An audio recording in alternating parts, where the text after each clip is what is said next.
Welcome to the Assembly of Silence Radio Hour.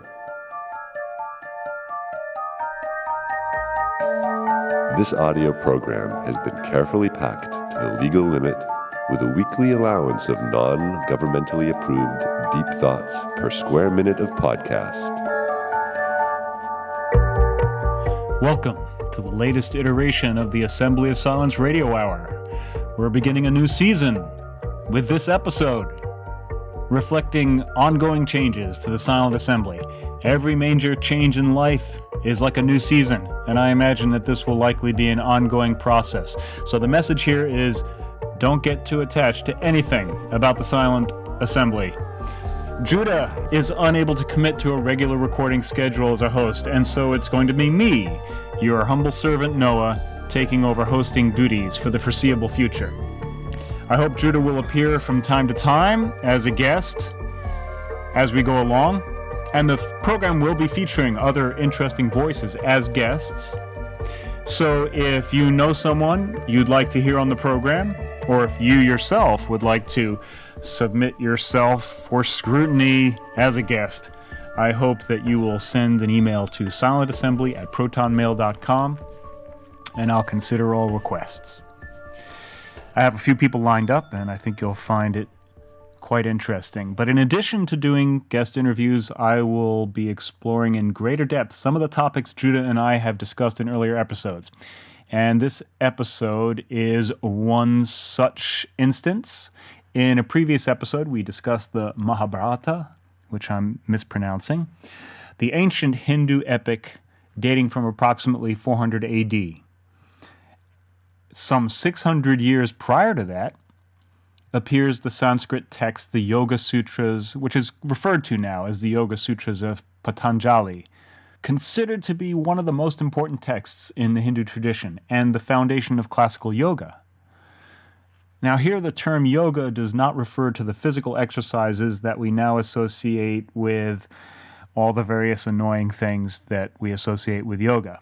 Although it's a great practice, that's not what this word means in this case. At that time, and really still today, yoga is a comprehensive discipline that focuses on the union with divine consciousness, and the physical exercises would just be one small component, really kind of a minor aspect of what the yoga practice was about. The word yoga in Sanskrit means union in English. And what we're talking about here is union with divine consciousness, and that's the focus of this text. We're incredibly fortunate to have access to these ancient formulations of incredibly profound spiritual insight. If you're interested in following along and getting more familiarized with the material, these texts are easily found online. There are two translations that I recommend. One is by Bon Giovanni and the other by Charles Johnson. They're quite different, so if you don't happen to understand ancient Sanskrit, it's worth considering them both. And that's exactly what I do in the following discussion. I recorded this ad lib for the first half of the first part of the Yoga Sutras. I didn't get that far. And I've inserted some commentary using this crappy microphone at certain points along the way where I might have done a better job. So I hope you find this worth your time. Enjoy. This is an extremely interesting text. I'm just going to go through the first section. I have two translations and my own interpolation, and we'll kind of cover it point by point. This is really a wonderful, concise expression of some of the ancient Hindu thought. It's really in stark contrast to the Mahabharata. Due to its brevity. Reminds me a lot more of many of the Taoist texts, some of which I find really interesting. So it really elegantly, you'll see, each statement is about as amazing as it could be. And of course, it was originally written in Sanskrit, so the difference in the translations is pretty interesting. Here we go. Part 1 of the Yoga Sutras of Patanjali. The threads of union is one way that it's translated. It comes in a number of different parts. So this is the first part, and it's translated by Bon Giovanni as On Contemplations. But Charles Johnson says Book of Spiritual Consciousness. Here we go. Now, instruction in union. That's Bon Giovanni. And Charles Johnson says, Om, here follows instruction in union. Union is restraining the thought streams natural to the mind. Union, spiritual consciousness, is gained through the control of the versatile psychic nature. So psychic, the psyche, is the individuated sense of being, the thinking monkey mind. And so spiritual consciousness is gained through control of this monkey mind. Note that the word psychic here has nothing whatsoever to do with a psychic, someone who you go who's going to tell you about your future, your past lives, all that mumbo jumbo. Some people say they're real. So far, I have my doubts, but okay, it's not that psychic. The versatile psychic nature is the experience that we're all having in our own consciousness of our individuated being.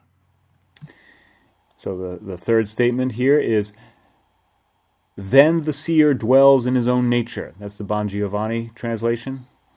Charles Johnson says, then the seer comes to consciousness in his proper nature. So through this process of controlling the individual psychic activity, the stuff going on in the head, one is able to dwell within the nature of the seer, let's say.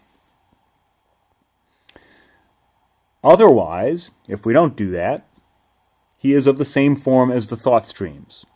So you could say you are what you think, something like that. Charles Johnson says, heretofore the seer has been enmeshed in the activities of the psychic nature. So prior to gaining control over the individuated ego mental activity, all the various things that we're getting involved in our heads, prior to getting control over that, we are enmeshed in it. We're basically trapped by these thoughts and the convictions that we have about these thoughts. So then Bon Giovanni says, the thought streams are fivefold, painful and not painful. Charles Johnson says the psychic activities are five. They are either subject or not subject to the five hindrances. So what's being said here is that there are five different types of thought streams, basic categories, and that they're either pleasant or unpleasant. We're going to talk about these five types of domains of thought, is maybe a better way of saying it. A thought object would be a specific instance, and there are certain basic categories, five basic categories here. So we have right knowledge, wrong knowledge, fancy, sleep, and memory. That's how Bon Giovanni maps it out.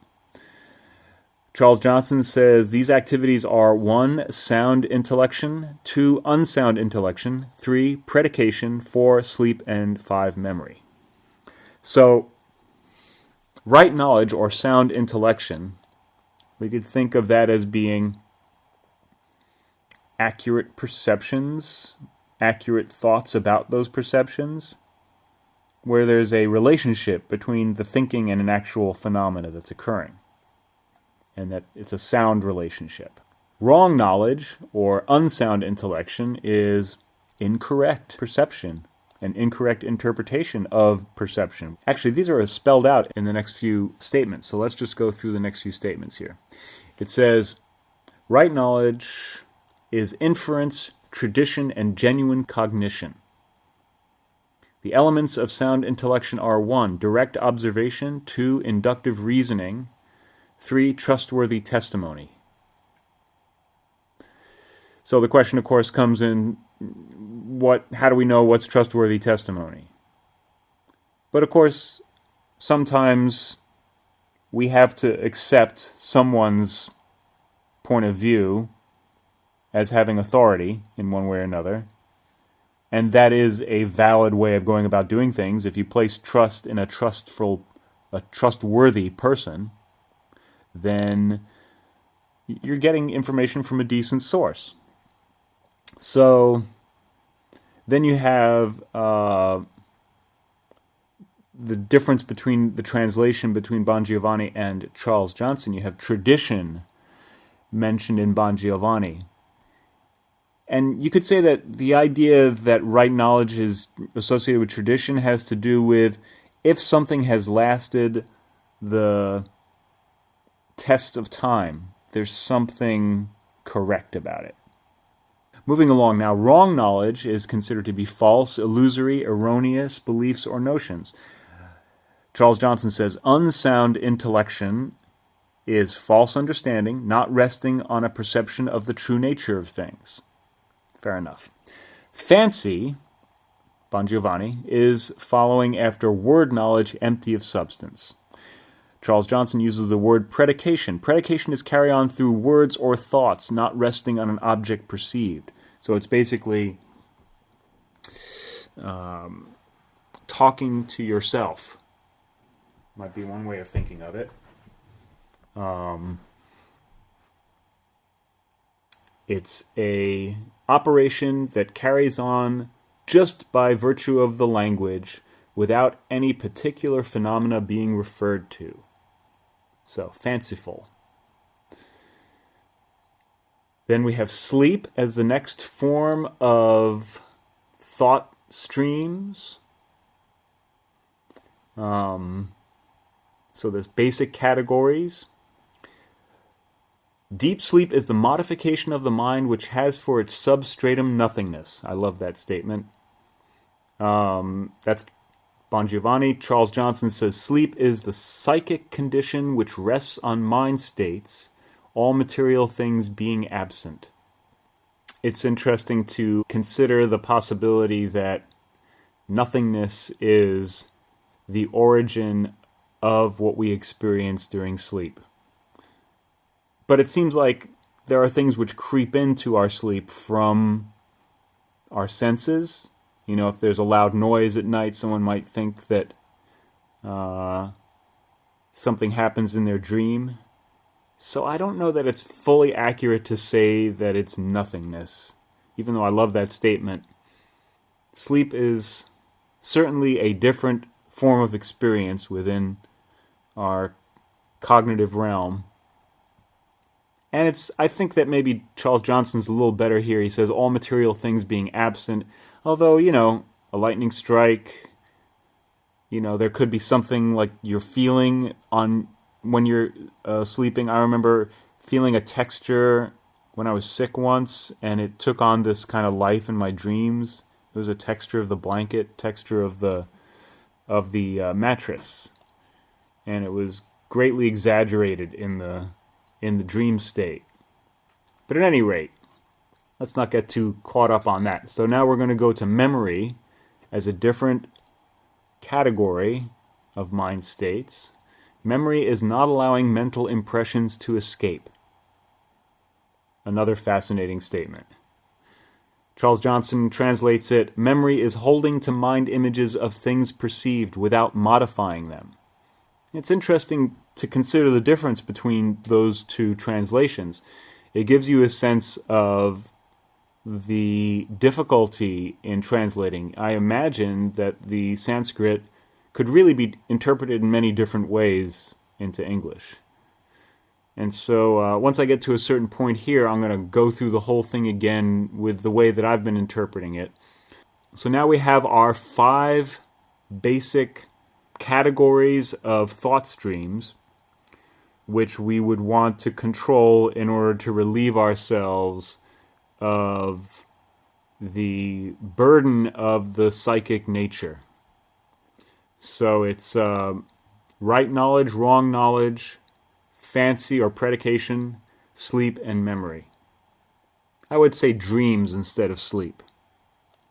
Because dreams are the things that we're experiencing. Sleep is more of a whole body type of activity. These thought streams are controlled by practice and non-attachment.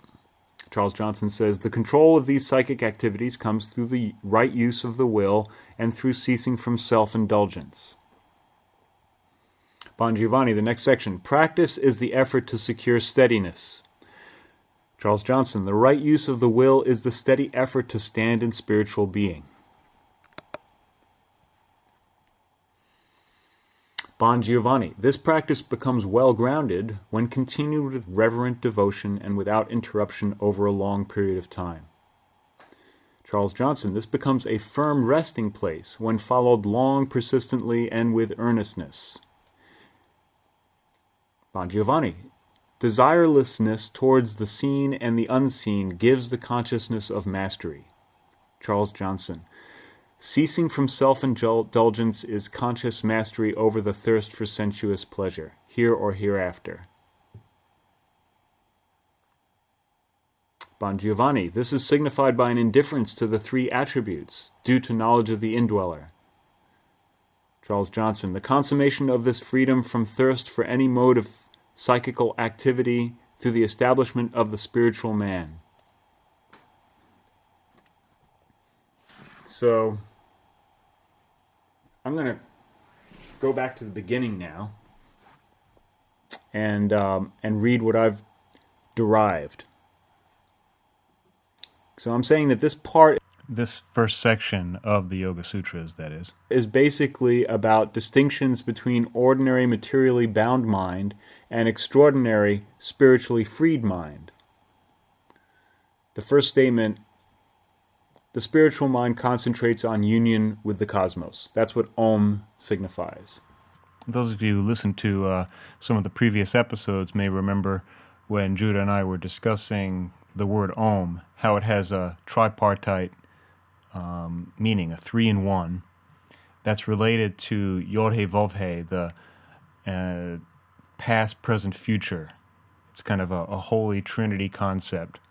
That which was, that which is, that which will be, as being the fundamental sound, if you like. That's the universal cosmic tone. That's Om. So all of that is wrapped up in this initial yogic union message. Union of all time. Bringing everything to a single point. That's what we're thinking about in this case. We're turning the mind towards the basics of yoga has to do with union. The physical practice of yoga is traditionally just a vehicle for the establishment of a unified consciousness with the cosmos. So the first statement is the spiritual mind concentrates on union with the cosmos, and then union is achieved through restraint of the thought activities natural to the materially bound mind, thus allowing consciousness to reveal its unadulterated nature. Ordinarily, the mind is occupied with thought occurrences. There are 5 categories of thought occurrences, some of them enjoyable and some of them painful. The thought occurrences are 1. Correct thinking, 2. Incorrect thinking, 3. Fanciful predication, 4. Dreams, and 5. Memory. Correct thinking consists of accurate observation, true testimony, and inference. Incorrect thinking consists of inaccurate observation, false testimony, and erroneous concepts. Fanciful predication is imaginative thought activity without any concern for reality. Dreams are modifications of mind states detached from material existence. Memory is holding to mind images of sense impressions without modifying them. So there we have the 5 different categories of thought activities, thought occurrences. And now we can talk about how do we control them. Thought occurrences are controlled by practicing restraint in involvement with them. So just simply going the opposite way is kind of the way the Taoists think of it. They call it reversal. When a thought object arises, you contemplate the opposite. That's actually the technique that's described here. I think of that as being the primary point, at least of this first section. The best use of the will is to practice restraint steadily. This is it couldn't be more opposite from what we think in our ordinary lives. What's the best use of the mind? Well, to do what you need to do to get everything done, to strategize about your life, to analyze a situation and make decisions and come up with plans. So this is saying the best use of the will is to practice restraint steadily, is to stop all that stuff. Imagine what it would be like to actually live without thinking of any of these things. I have a hard time imagining really living life. It seems to me that it would be very difficult. But I wonder, these were obviously incredibly perceptive, wise people, whoever Patanjali was, and the culture from whence he came. They must have understood something really profound. Now, so what would actually occur if we truly restrained our minds as we're being asked to do here? I don't know. I am definitely tempted to find out. I don't know that I could ever get myself to do it. I can do these types of practices now for a little while, and I'm aware of it as I'm doing what I'm doing through the day, but basically I'm trying to get stuff done, making plans, analyzing the situation, doing the whole deal, and making podcasts, whatever it is. If I was going to devote my will entirely to restraining the mind, what would happen? Would I just become completely irrelevant and perish? It seems like that's probably the most likely outcome. I'd love to know if there's anyone out there who has a thought on that. At any rate, let's continue, shall we? So, the best use of the will is to practice restraint steadily. Steadiness is secured with diligent perseverance over a long period of time. Okay. Mastering restraint requires steadiness in the face of all phenomena, whether it be the thirst for sensory satisfaction or the desire for imagined things, whether it be here and now or hereafter and later. So, that's where we left off before with the other translations. And I'm not going to try to, having introduced the original text translations and the one that I'm working on, I'm going to work my way through the rest of this part, if I can, doing them all together, although it appears that I never actually finished the whole part. So let's see how far we get. So, that last one, desireless towards the seen and unseen, gives the consciousness of mastery. So when you've done this over a very long period of time, apparently what happens is you have an attitude of complete detachment towards both the seen and the unseen, the real and the imagined. This is signified by an indifference to the three attributes due to knowledge of the indweller. So the three attributes is reference to the gunas, I believe. Charles Johnson says, the consummation of this is freedom from thirst for any mode of psychical activity. The mode, the material modes of nature is how the gunas are often translated. And this establishes the, quote, spiritual man, is how Charles Johnson says it. My translation, my interpolation here is mastery is freedom from the material mode of being, thereby establishing the spiritual mode of being. And very quickly, the material mode of being, the gunas, there are three of them. You have rajas, tamas, and sattva. Rajas are desire. And you could think of the material mode of being as where you're fixated on the apparent phenomena happening, so the events occurring in your circumstances. Rajas has to do with desire. It's related to fire. It's a burning. In the trigram system, it would be the fire trigram. Clinging fire is what they call it. I think it also is aversion. So it's basically the attractive aversive principle. And because we're talking about a spiritual way of looking at things, these are considered things which lead you away from the truth. So the material mode of being is something that sends things off the rails from a spiritual point of view, you could say. It's that inversion between material and spirit that Jude and I have discussed many times.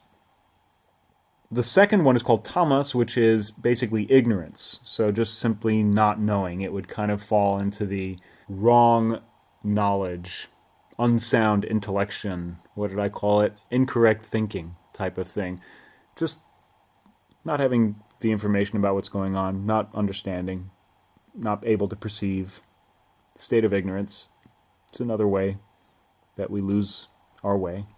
And the third is called sattva, the most interesting of the three, because it's associated with the impulse towards enlightenment. So these people were so deep that they understood that the enlightenment industry is another path towards darkness. And if ever there was a civilization qualified to weigh in on what the spiritual industry is really all about, it would be the one that's now in India. It's brilliant. I mean, all you got to do is take a look at what's happening in the spiritual community, and you can see that that's obviously true. So that's the three gunas that are being referenced here. Cognitive meditation, this is the technique, is accompanied by reasoning, discrimination, bliss, and the sense of I am. That's Bon Giovanni. Charles Johnson says, meditation with an object follows these stages. 1. Exterior examining. 2. Interior judicial action. 3. Joy. 4. Realization of individual being. And then I extract from that, suspending thought requires constant examination and judiciousness, resulting in a feeling of bliss and presence in being. Okay. There is another meditation which is attained by practice of alert mental suspension until only subtle impressions remain. That's Bon Giovanni. Charles Johnson says, after the exercise of the will has stilled the psychic activities, meditation rests only on the fruit of former meditations. Those, to me, seem to be completely unrelated translations. It's difficult to know which of those 2 points to really focus on. What I got was, when all thought has been suspended so that only subtle fluctuations remain, meditation rests on the fruit of each successive stage. But the thing that's interesting about the Giovanni translation is that it suggests 2 different cognitive meditations, one of which has to do with meditating on an object, and the other one has to do with suspending any kind of object formation. However, Charles Johnson suggests that these are not 2 mutually exclusive meditation practices, that the second one actually follows from the first one. He says, after the exercise of the will has stilled the psychic activity, so the will has been focused on an object with the interior judicial action of releasing association with that object, you then experience joy, freeing yourself from preconceptions about the definitive nature of that object. And that's where the sense of the seer within rises up. But then he adds this thing about meditation rests only on the fruit of former meditations, which gives you this sense of progression that's kind of neat, but I don't see how that relates to what Bon Giovanni's talking about. But I think both of them are really interesting points, so I tried to combine them.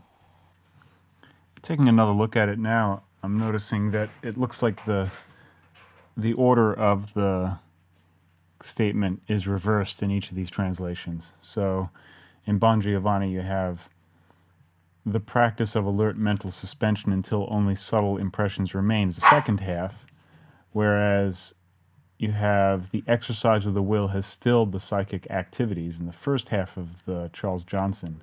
And so then you could compare Johnson's meditation rests only on the fruit of former meditations with the earlier part of Bon Giovanni, where he says there is another meditation. You have that sense of succession where he says there is another meditation. My sense is that Bon Giovanni missed the boat on this one. I think actually Charles Johnson is probably a little closer in the sense of there being an ongoing progression, not an alternative technique. The next thing that Bon Giovanni says is, for those beings who are formless and for those beings who are merged in unitive consciousness, the world is the cause. I have trouble with this one. Charles Johnson says, subjective consciousness arising from a natural cause is possessed by those who have laid aside their bodies and been absorbed into subjective nature. I'm going to read those both again and see if you can get any sense that this would be a translation of the same section of text, originally in Sanskrit. First one is, for those beings who are formless, and for those beings who are merged in unitive consciousness, the world is the cause.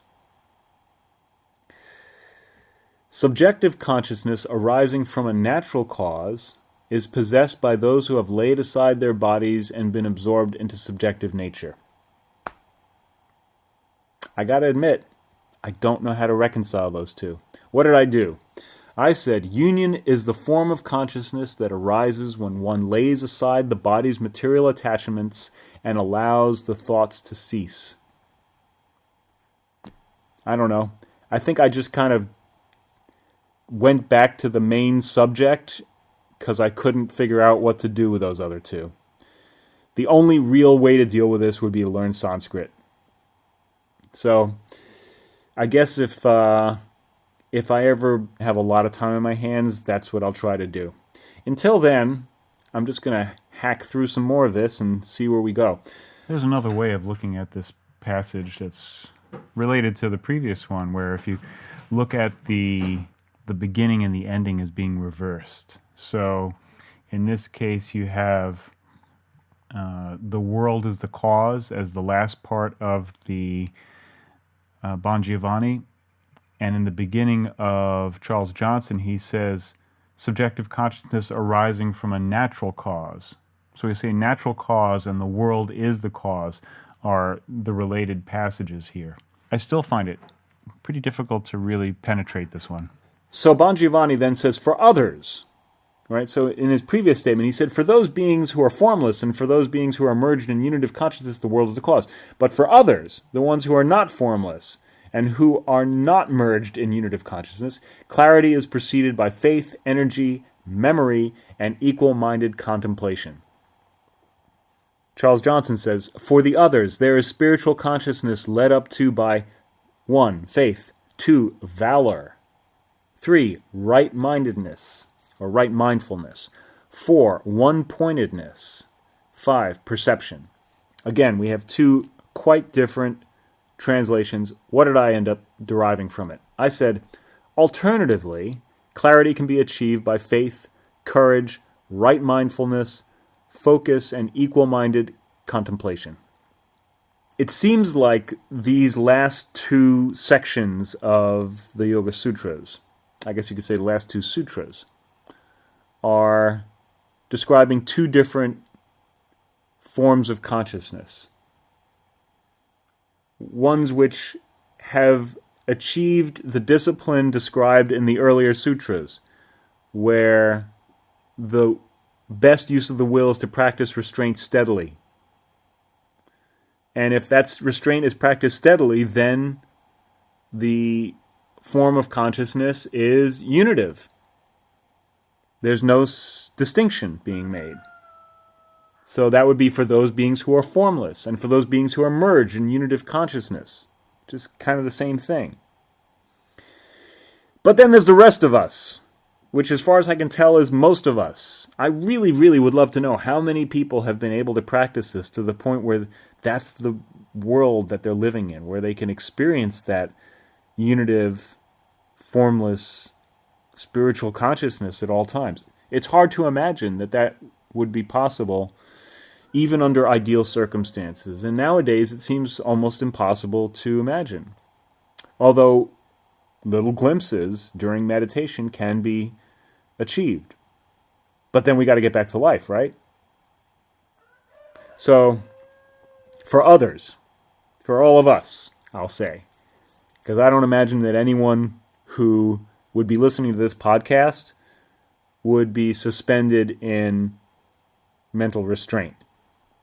If you are, you're going to have to convince me. It would take a lot to convince me that that's where you're at.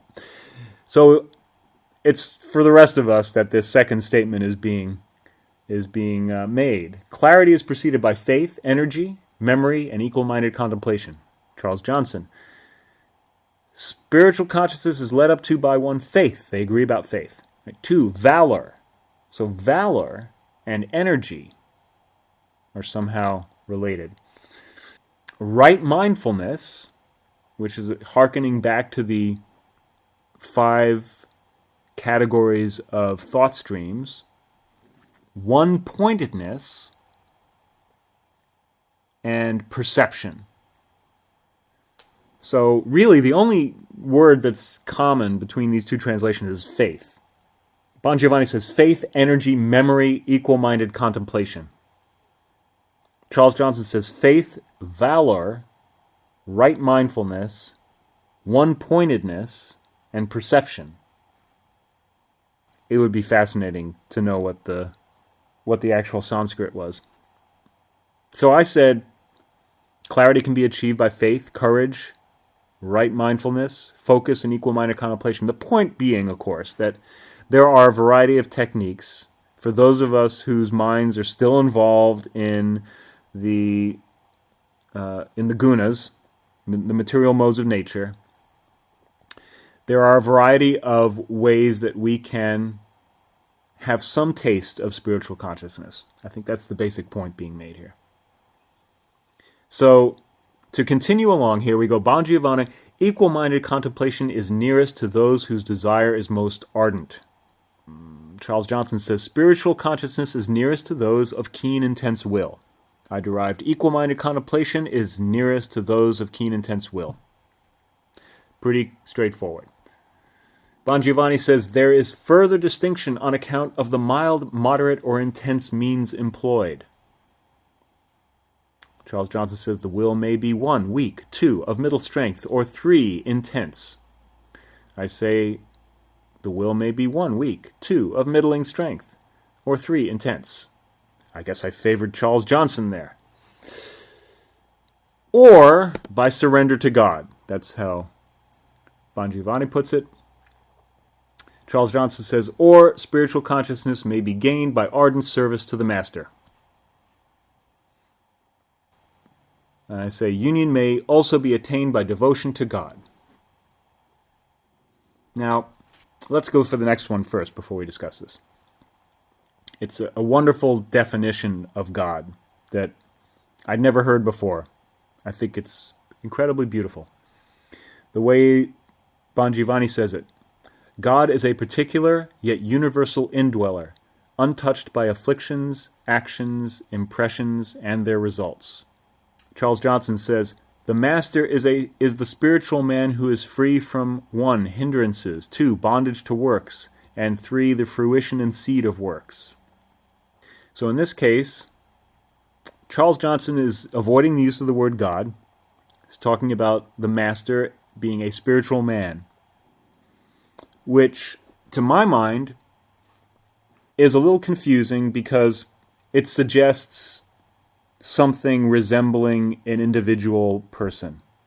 If the whole idea is to relieve ourselves of the sense of ego self, the psychic activity of the mind, about our own particular concerns and interpretations, then it makes far more sense to refer to a consciousness that is transcendent.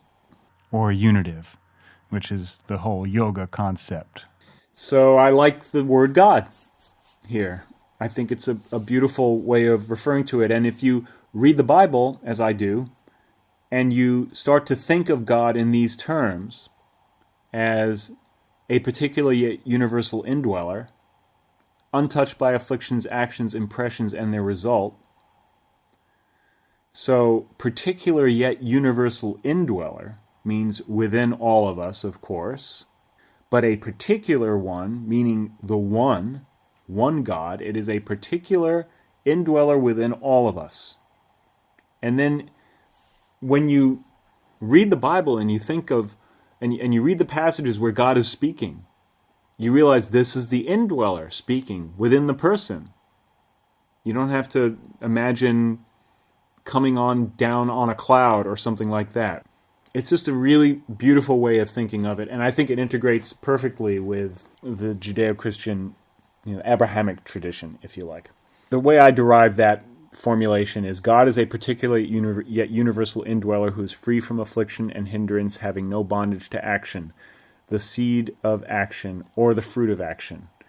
So action, of course, is something that takes place within the apparent physical domain. The material modes of nature are, our attention is held because of the actions occurring within the physical drama of our lives. So God is not attached to that, is the basic idea.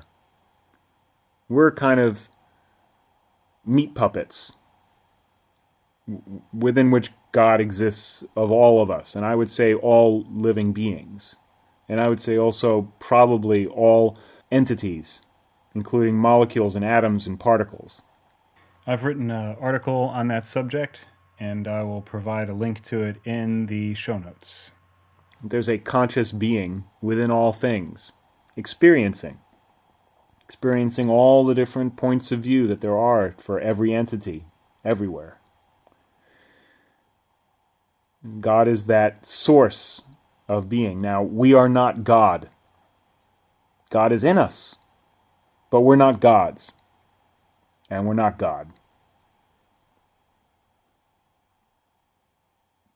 But we're instruments of God.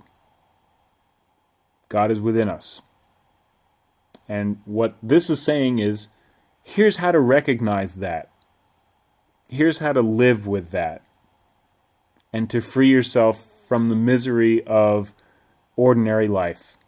Because ordinary life is basically miserable.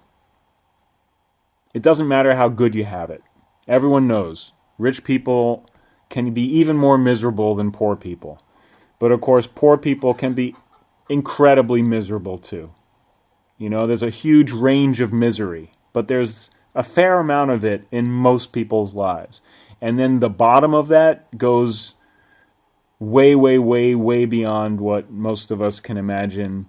Although, if you start to really think about what's happening in places like Libya or Liberia, and what has happened historically in places like Cambodia or, the gulags and the concentration camps, and you name it. I'm not going to spend a lot of time on that, but just obviously there's a lot of misery. So this is a pretty good practice and some stuff that's worth thinking about, because we never know exactly what we're going to have to confront in life. So when you think about someone like Alexander Solzhenitsyn, whose name I can barely pronounce, how did he make it through the conditions of his life with such clarity? I don't know that he was practicing anything along these lines, but on another level it seemed like he would have to be. He would have to develop some degree of detachment from what was occurring around him. How could you feel viscerally at every moment all of these horrors and still endure? You would have to find some kind of refuge from the experiences you're having. So,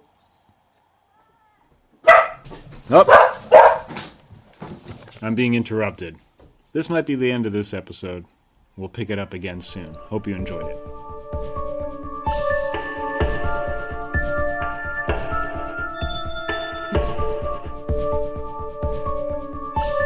Thanks for listening. If you like what you heard, throw us a bone by subscribing to this channel, visiting our social media pages, and hitting the various like, love, and clap buttons. We welcome all comments, criticisms, and random thoughts. Our email is silentassembly@protonmail.com. And if you want to be an angel, we have a Patreon page. We look forward to serving you again soon. In the meantime, remember, turn that thing over a few times before you pick it up and take it home.